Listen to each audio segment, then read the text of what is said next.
Imagine a city, once vibrant and alive, now reduced to a haunting landscape of rubble and skeletal buildings. This wasn't just any city. This was Stalingrad, the crucible where the fate of World War II was forged in fire and ice. The Battle of Stalingrad, which began in the late summer of 1942, wasn't just another clash of armies. It was a collision of ideologies, a brutal street-by-street struggle that would become the deadliest single battle in human history. So, how did this city on the Volga River become the epicenter of such a monumental conflict? By mid-1942, Hitler's war machine, the Wehrmacht, had pushed deep into the Soviet Union. His sights were now set on two primary objectives: the rich oil fields of the Caucasus and the industrial city of Stalingrad. Capturing Stalingrad wasn't just a strategic move to cripple Soviet industry and secure the German army's flank. It was deeply personal. The city bore the name of Hitler's nemesis, Joseph Stalin.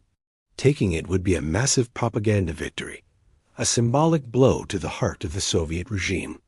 In August 1942, the German Sixth Army, under the command of General Friedrich Paulus, launched its offensive. The initial assault was terrifyingly effective. The Luftwaffe, Germany's air force, carpet-bombed the city relentlessly, turning entire districts into infernos. Over 40,000 civilians perished in the first week alone. The Germans expected a swift victory, believing the city would fall within weeks. They had no idea they were walking into a meat grinder. The Red Army, under the command of General Vasily Chukov, was ordered by Stalin to defend the city at all costs. His now famous order, "Not a step back," echoed through the ranks. For the Soviet soldiers, there was no retreat. The Volga River was at their backs. Surrender meant death or the Gulag. Fighting meant a chance, however slim, to survive and defend their motherland. Chukov's strategy was brilliant in its brutality. He ordered his men to hug the enemy, keeping the front line so close to the Germans that their superior air power and artillery became almost useless for fear of hitting their own troops. This is where the nature of the battle transformed. It ceased to be a conventional war of maneuvers and became a savage, intimate form of urban warfare the Germans called Rattenkrieg, Rat War. Fighting wasn't for miles of territory, but for single rooms, for stairwells, for sewers. A soldier's life expectancy on the front line was often measured in hours. Snipers became legendary figures, stalking their prey through the ruins.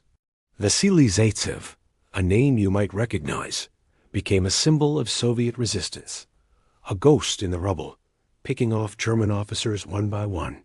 Control of key locations like the grain elevator, a massive silo, and Pavlov's house, a simple apartment building, became epic struggles in their own right.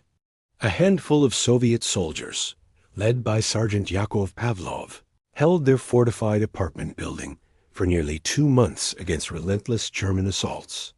For the Germans, this single building became an unbreakable fortress, a symbol of the insane, fanatical resistance they faced on every corner. They marked it on their maps as a fortress, unaware it was just a few determined men holding a single building.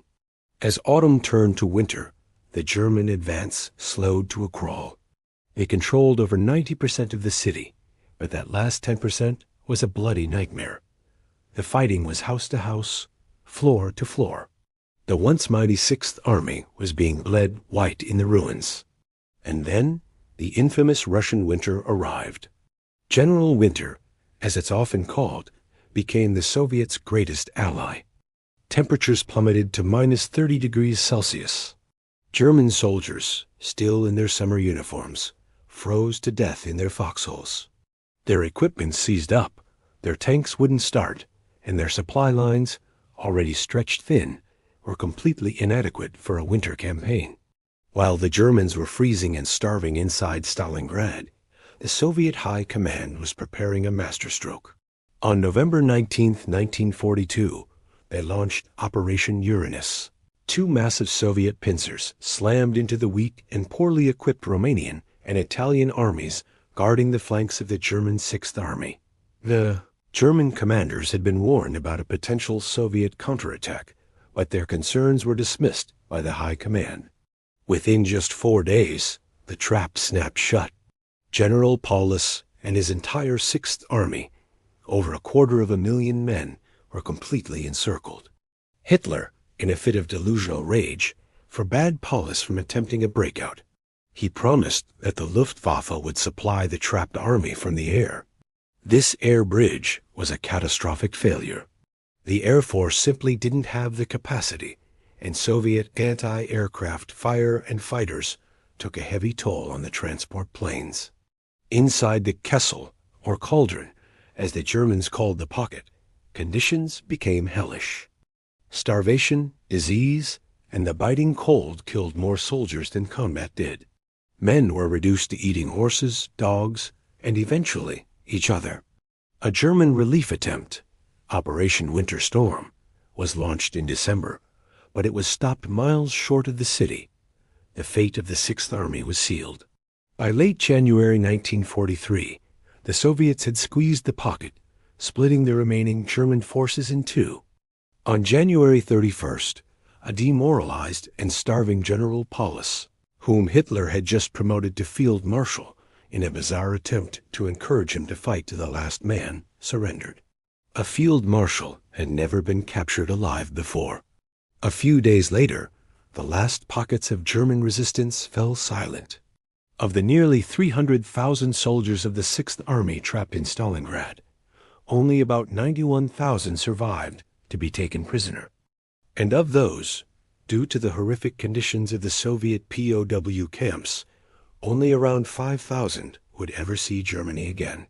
The total casualties for the battle, including both military and civilian losses on both sides, are estimated to be around 2 million people. It's a number so vast, it's difficult to comprehend. The German defeat at Stalingrad was a turning point. It was more than just a military loss. It was a psychological blow from which the Third Reich would never recover. The myth of German invincibility was shattered. For the Soviet Union, it was a symbol of their incredible resilience and sacrifice. The victory, won at an unimaginable cost, galvanized the nation and marked the beginning of the long, bloody road to Berlin. The tide of the war in the East had turned decisively. Today, the city, now known as Volgograd, bears the scars of its past, but stands as a powerful testament to human endurance. The monumental "The Motherland Calls" statue towers over the city, a permanent reminder of the sacrifice made there. The Battle of Stalingrad remains a chilling lesson in the horrors of war, the dangers of hubris, and the incredible, often terrible, things people are capable of when pushed to the absolute limit. It wasn't just a battle for a city. It was a battle for the future of the world. Thank you so much for watching. If you found this dive into history interesting, please hit that like button, subscribe for more content, and let me know in the comments what historical event you'd like me to cover next. See you in the next video. Imagine a city, its name a symbol of defiance, reduced to a hellscape of rubble and fire. This is the story of Stalingrad, a battle that became the turning point of World War II on the Eastern Front, a clash of titans that consumed armies and forged legends in blood and steel. In the summer of 1942, Hitler's war machine, the seemingly invincible Wehrmacht, launched Operation Blue. The goal? To seize the rich oil fields of the Caucasus and cripple the Soviet war effort. Standing in their way was a city on the Volga River, a major industrial center named after the Soviet leader himself, Stalingrad. For Hitler, capturing this city became an obsession, a matter of personal and ideological prestige. For Stalin, defending it was a matter of national survival. There could be no retreat. The German Sixth Army, under General Friedrich Paulus, spearheaded the attack. They were a formidable force, battle-hardened and confident after a string of victories across Europe. By late August, their panzers reached the outskirts of Stalingrad, and the Luftwaffe, Germany's air force, began a relentless bombing campaign. They dropped over 1,000 tons of bombs on the first day alone, turning the city into a sea of flames. The initial assault was terrifyingly effective, killing tens of thousands of civilians and transforming Stalingrad into a labyrinth of ruins. But this urban wasteland, paradoxically, became the Soviets' greatest ally. The German blitzkrieg tactics, so effective on the open steppes, were useless here. Tanks got bogged down in the debris, and the fighting devolved into a brutal, close-quarters struggle. Every street, every building, every floor, and every room became a battlefield. This was the Ratenkrieg, the rat war, where life was measured in meters and minutes. Soldiers fought with machine guns, grenades, knives, and even sharpened shovels. The front line was everywhere and nowhere. You could hold the kitchen while the enemy held the living room. One of the most iconic symbols of this desperate defense was Pavlov's house. A single platoon, led by Sergeant Yakov Pavlov, fortified a 4-story apartment building overlooking a key square. For 2 months, this small group of men held out against relentless German assaults. They dug trenches, laid minefields, and created firing positions, turning the building into an impregnable fortress. They were supplied by boat across the icy Volga River, a lifeline that was under constant German artillery and air attack. Pavlov's house became a beacon of Soviet resistance, a testament to the incredible tenacity of the city's defenders. Another legendary figure to emerge from the rubble was Vasily Zaitsev, a shepherd from the Ural Mountains who became one of the most famous snipers in history. In the ruins of Stalingrad, snipers from both sides waged their own private war. Zaitsev was a master of camouflage and patience, stalking his targets with deadly precision. He famously engaged in a multi-day duel with a top German sniper school instructor, a tense battle of wits that ended with Zaitsev victorious. His exploits, and those of countless other snipers, demoralized the German troops, who knew that a single misstep could mean death from an unseen enemy. While the German Sixth Army was being bled white in the city, the Soviet High Command, led by Marshal Georgy Zhukov, was preparing a massive counteroffensive. They secretly amassed over 1 million soldiers, thousands of tanks, and aircraft on the flanks of the German salient. The Germans, focused entirely on taking the city, had left their flanks protected by their weaker Romanian, Hungarian, and Italian allies, who were ill-equipped to face a major Soviet assault. On November 19, 1942, the trap was sprung. Operation Uranus began with a colossal artillery barrage that shattered the Axis flank positions. 2 massive Soviet pincers punched through, one from the north and one from the south. The weather was a brutal blizzard, which grounded the Luftwaffe and added to the chaos. Within just 4 days, the Soviet forces met at the town of Kalek, snapping shut a gigantic ring of steel around the entire German Sixth Army and parts of the 4th Panzer Army. Over 250,000 Axis soldiers were trapped.